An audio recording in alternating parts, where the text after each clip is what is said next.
شراب پینے کے وقت، زنا کرتے وقت، چوری کرتے وقت، جوا کھیلنے کے وقت، سود لینے اور دینے کے وقت اور ہر حرام قطعی کام کرتے وقت بسم اللہ شریف پڑھنے سے بندہ کافر ہو جاتا ہے، جبکہ بسم اللہ شریف کو حلال اور ثواب سمجھ کر پڑھے، جیسا کہ فتاوی عالمگیری میں ہے۔ الاتفاق علی ان ممسک القدح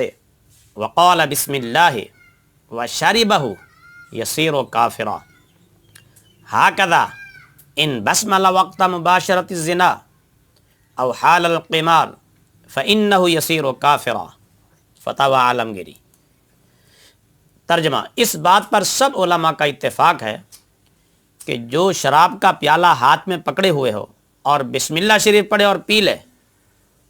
تو وہ کافر ہو جائے گا، اور اسی طرح زنا کرتے وقت اگر بسم اللہ شریف پڑھی یا جوا کھیلنے کی حالت میں بسم اللہ پڑھی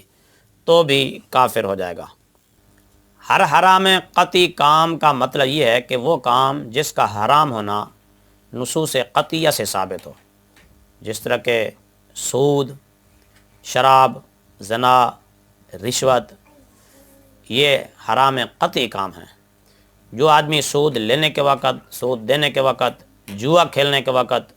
اور زنا کرتے وقت، چوری کرتے وقت بسم اللہ شریف کو برکت کے طور پر پڑھے گا، ثواب سمجھ کر، تو وہ کافر ہو جائے گا۔